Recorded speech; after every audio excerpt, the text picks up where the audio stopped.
আমাদের জীবনে গুরুজনেরা, জ্ঞানী মানুষজন সবসময় একটা কথা বলেন, ধৈর্য ধরো। শুধুমাত্র দুটো শব্দ, কিন্তু কতটা বিশাল সেটা বোঝার চেষ্টা করুন। ছোট একটা অস্ত্র হাতে নিন এবং একটা বিশাল পর্বতে নিরন্তর প্রহার করতে থাকুন। ধৈর্য ধরে সেই কাজ করতে থাকুন। এমন একদিন আসবে, এই বিশাল পর্বতে আপনি একটা পথ তৈরি করবেন। কোনো ধনুর্ধর যখন নিজের বিদ্যা অর্জন করেন, তখন তাকেও ধৈর্য ধরতে হয়, তার নিজেকে সময় দিতে হয়, তবেই সে ধনুর্বিদ্যা শিখতে পারে। সেইভাবে আমাদের জীবনেও ধৈর্য ধরার খুব প্রয়োজন। পরিবারে ধৈর্য রাখতে পারলে তাহলে আস্তে আস্তে দেখবেন প্রেম বৃদ্ধি পাচ্ছে। সমাজে যদি ধৈর্য রাখতে পারেন, তাহলে আস্তে আস্তে এই সমাজ আপনাকে সম্মান করবে। যদি নিজের জীবনে ধৈর্য রাখতে পারেন, তাহলে নিজে থেকেই আত্মবিশ্বাস বাড়বে, নিজের বিকাশ হবে। জীবনে সবই সম্ভব যদি ধৈর্য রাখতে পারেন। হয়তো আস্তে আস্তে হবে, কিন্তু হবে অবশ্যই। শুধু ধৈর্য রাখুন, কারণ ধৈর্যই সব থেকে বড় পুঁজি। আসুন আর আমার সাথে ভালোবেসে বলুন, রাধা রাধা।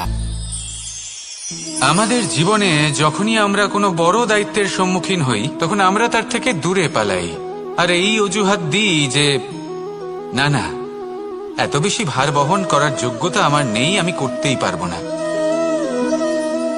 দেখুন, এই সংসারে ভিন্ন ভিন্ন ধরনের গাছ আছে, ছোট গাছ, বড় গাছ, কিন্তু বটগাছের মতো বড় এবং নিবিড় গাছ আর একটাও নেই।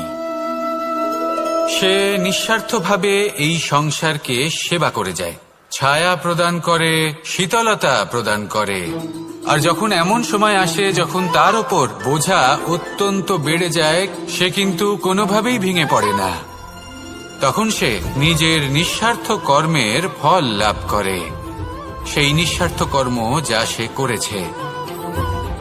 তার দেহ থেকে ছোট ছোট ঝুড়ি বার হয় এবং তা কাণ্ডের আকার ধারণ করে। সেই কাণ্ড মাটির কাছে পৌঁছয় এবং তারপর তা বটগাছের সহায়ক হয়ে ওঠে। সে ভেঙে পড়ে যায় না। এইভাবে আপনিও জীবনে নিঃস্বার্থভাবে সবার সেবা করুন, ভালোবাসুন, সবাইকে সাহায্য করুন। যেদিন আপনার ওপর বোঝা অত্যন্ত বেড়ে যাবে, সেদিন এই সব মানুষ আপনাকে সাহায্য করার জন্য আসবেন, আপনার শক্তি হয়ে উঠবেন, আর আপনি বটগাছের মতোই মহান এবং বিশাল হয়ে উঠবেন। আসুন আর আমার সাথে ভালোবেসে বলুন, রাধা রাধা। একটা শব্দ আছে, পরিস্থিতি। অনেক মানুষের মুখে আমরা এই শব্দ শুনি। জীবনে যখন অসফল হই, দুঃখ আসে, সংকট আসে, কোনো বিপদ ঘনিয়ে আসে, তখন সমস্ত দোষ আমরা পরিস্থিতির ওপর চাপিয়ে দিই। আর দেখতে গেলে কোথাও না কোথাও ঠিকই করি। এই পরিস্থিতি প্রত্যেক দিনের মতো পাল্টাতে থাকে, কিন্তু এই দিন, এই রাত, এমন কেউ আছেন যিনি এর ওপরেও নিয়ন্ত্রণ সাধন করেন, আর তিনি হলেন সূর্য। ঠিক সেই রকমই আমাদের জীবনেও সূর্য হলো এই মন। যদি এই মনের উপর আমরা নিয়ন্ত্রণ করতে পারি, তাহলে আমরা জীবনকেও নিয়ন্ত্রণ করতে পারবো।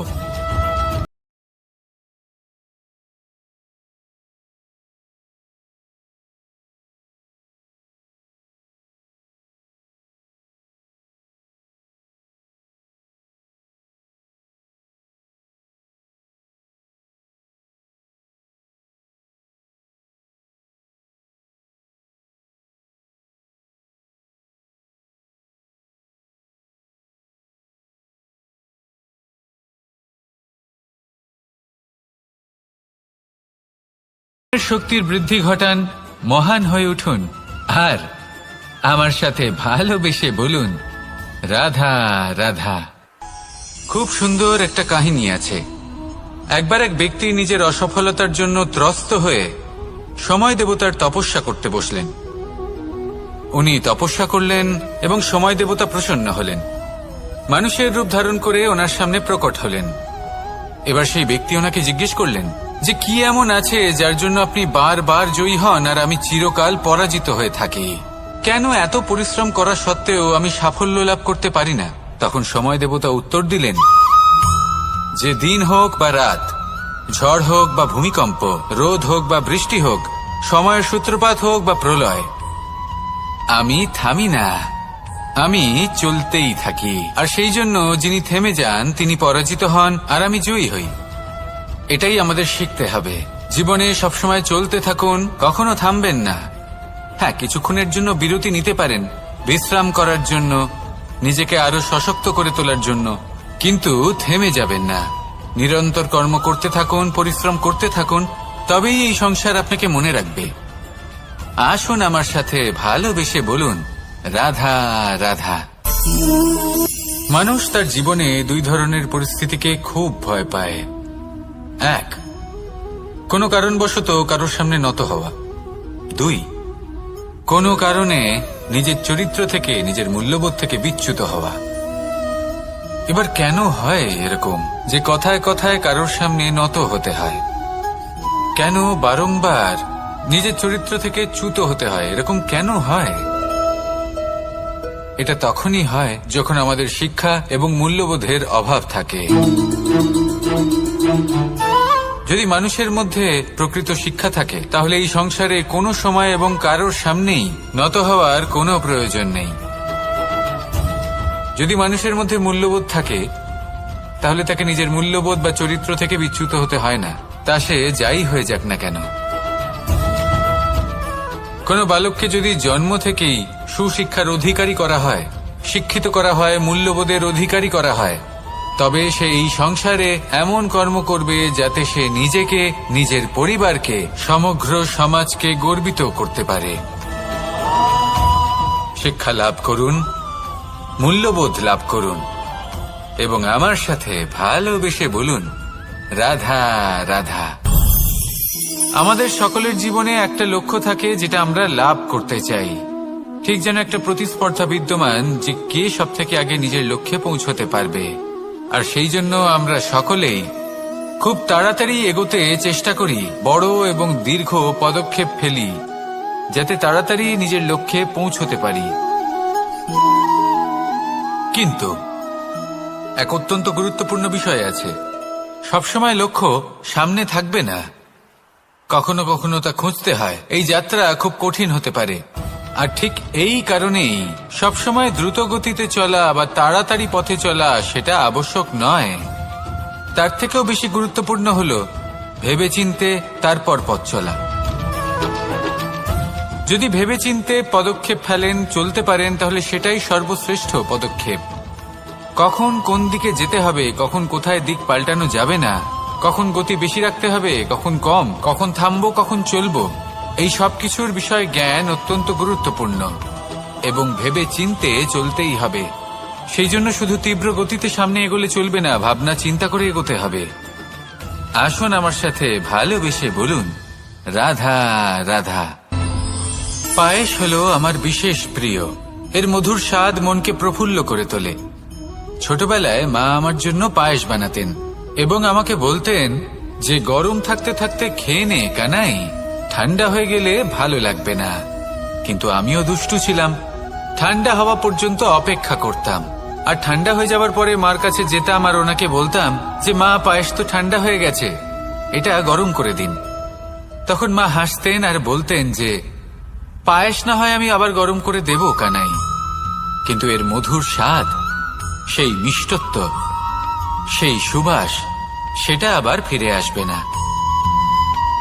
কথাটা সত্যি। আর এই সত্যটাই আমাদেরও জীবনের সত্য।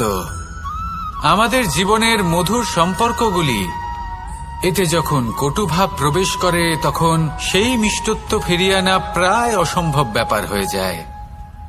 আপনি চেষ্টা করে সেই সম্পর্ক ঠিক করতেই পারবেন, তার জন্য অগাধ পরিশ্রম করতে হবে, কিন্তু আবার সেই মিষ্টত্ব কখনো ফিরে আসবে না। সেই জন্য আপনার জীবনের যে মধুর সম্পর্ক আছে, যতটা সম্ভব চেষ্টা করুন তাতে মিষ্টত্ব বজায় রাখতে। কটুভাব আসতে দেবেন না। আসুন আর আমার সাথে মধুর স্বরে বলুন, রাধা রাধা। শব্দ, শব্দ আসলে কি? শুধুই কয়েকটি অক্ষরের সমষ্টি, নাকি আমাদের বাণী, এই শব্দ এমন এক শক্তি যা কাউকেই নিজের বশবর্তী করে ফেলতে পারে। শব্দ এমন এক অস্ত্র যা কাউকে ক্ষত বিক্ষত করে দিতে পারে।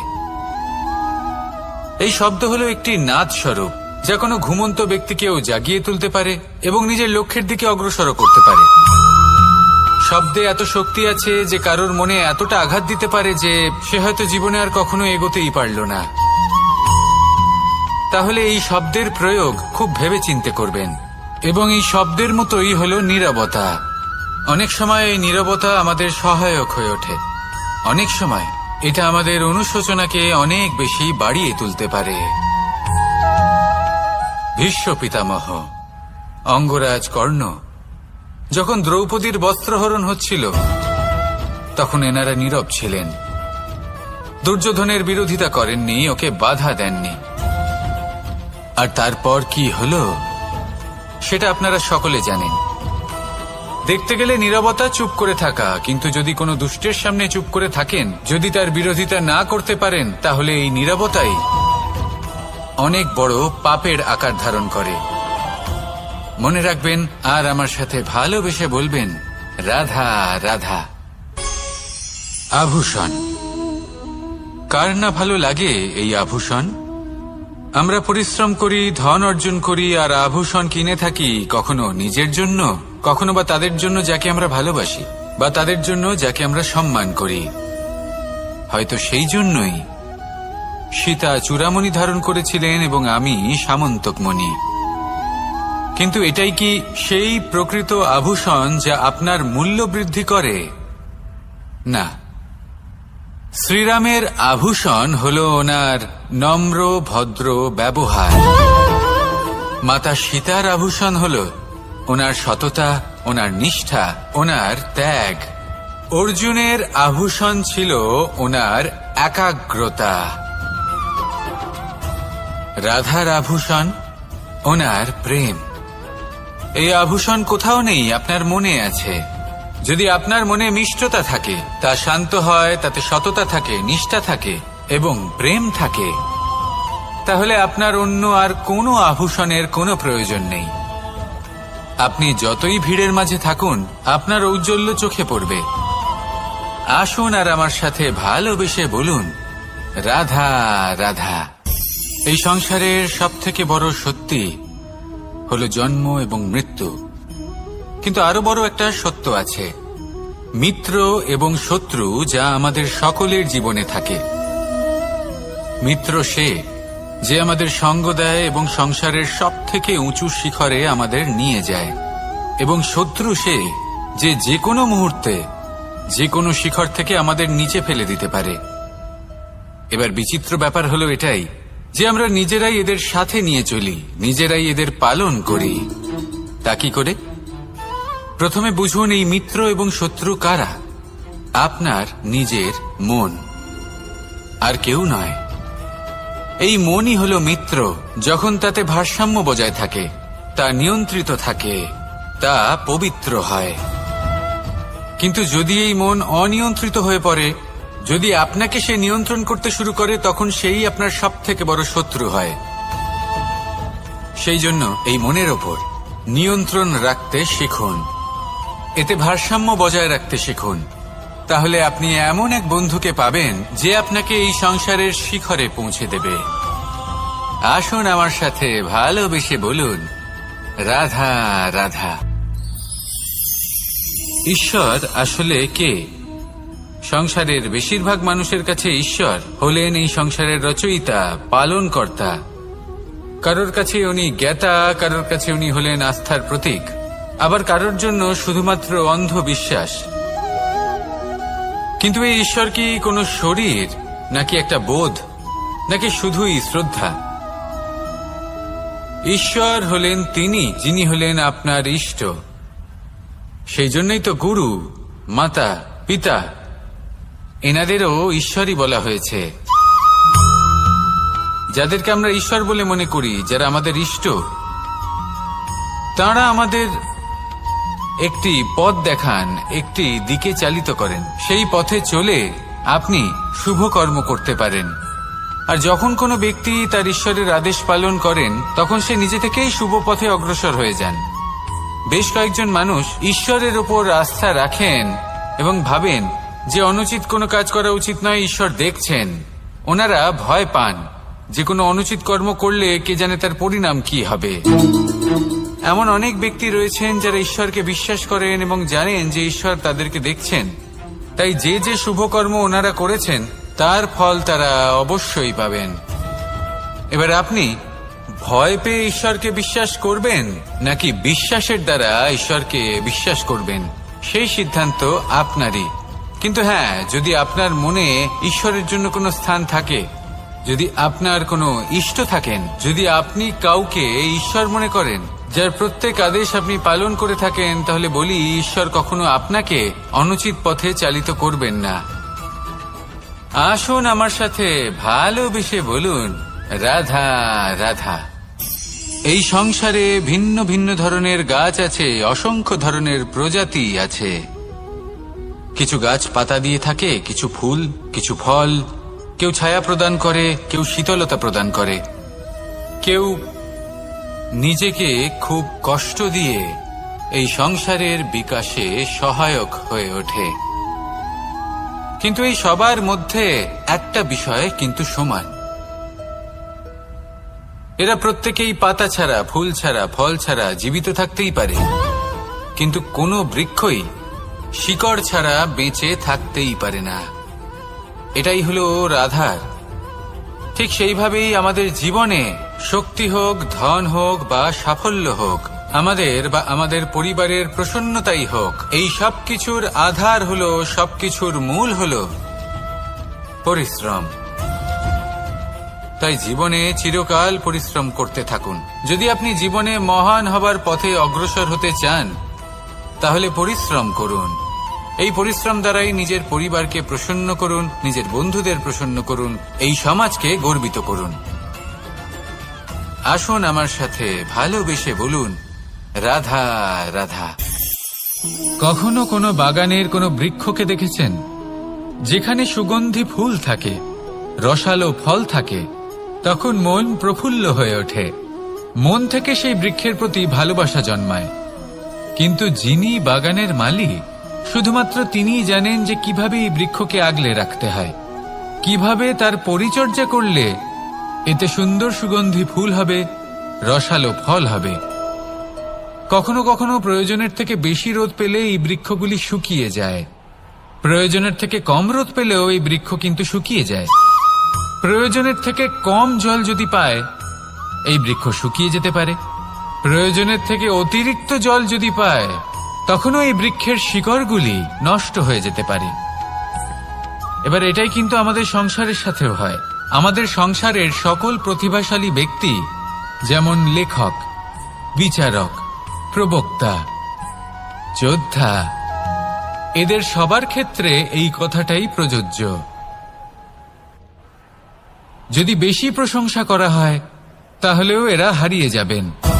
প্রয়োজনের থেকে বেশি যদি নিন্দা করা হয়, তখনও তারা নত হয়ে পড়বেন। তাহলে আপনি এদের রক্ষা করুন এবং নিজেদেরও। মনে রাখবেন একটা কথা, জেনে রাখুন কখন কোন নিন্দায় আপনি লজ্জিত হবেন না, আর কখন কোন প্রশংসার দ্বারা নিজের মধ্যে অহংবোধ জাগ্রত করবেন না। এই মন সুপ্রসন্ন হয়ে বলবে, রাধা রাধা।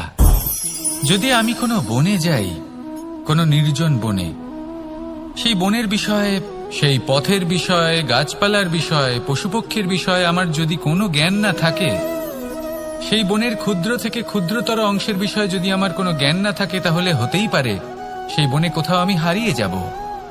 হয়তো এমনভাবে হারিয়ে যাব, কোনোদিনও বাইরেই বেরোতে পারবো না। তাই সেই বনের বিষয়ে জ্ঞান লাভ করা আবশ্যক। এটাই হলো শিক্ষা। জীবনে বেশিরভাগ মানুষই কেন অসফল হন? ওনারা একটা লক্ষ্য স্থির করেন, কিন্তু সেই পথের বিষয়ে তারা পর্যাপ্ত জ্ঞান অর্জন করেন না। সেই পথে কি বিপদ আসতে পারে প্রত্যেকটা পৃষ্ঠার জ্ঞান তাদের নেই, আর সেই জন্যই তারা অসফল হন। আপনি জীবনে যখনই কোনো লক্ষ্য স্থির করবেন, কোনো লক্ষ্য সাধন করবেন, পরিকল্পনার সাথে সেই পথে অগ্রসর হন। সেই পথকে বোঝার চেষ্টা করুন, সেই পথের বিপদ সম্পর্কে জ্ঞান লাভ করুন, সবকিছু জানার চেষ্টা করুন, অজানা তথ্য আহরণ করুন, আর তারপর সেই লক্ষ্যের প্রতি নিজেকে সমর্পিত করুন। তবেই আপনি সাফল্য লাভ করবেন, আর এই মন প্রসন্ন হয়ে বলবে, রাধা রাধা। আপনি নিশ্চয়ই কখনো অনুভব করেছেন, যদি কোনো নির্মল ব্যক্তির কাছে গিয়ে বসেন তাহলে মনে নির্মল অনুভূতি হয়, এই মন শান্ত হয়ে যায়। সেইখানেই কোনো দুশ্চরিত্র মানুষের কাছে গিয়ে বসলে এই মন বিচলিত হয়ে যায়। কারণটা কি? কারণ যে ব্যক্তি নির্মল মনের, তিনি সবার মধ্যে নির্মলতা ছড়িয়ে দেন। আমাদের অন্তরে যা থাকে আমরা সেটাই সবার মধ্যে বিতরণ করি। যদি আপনি এই সংসারে শুভ বোধ ছড়িয়ে দিতে চান, তাহলে প্রথমে শুভ গ্রহণ করুন, তা অর্জন করুন। এই সংসারে জ্ঞানের শক্তি লাভ করুন, আর সেই জ্ঞানের শক্তি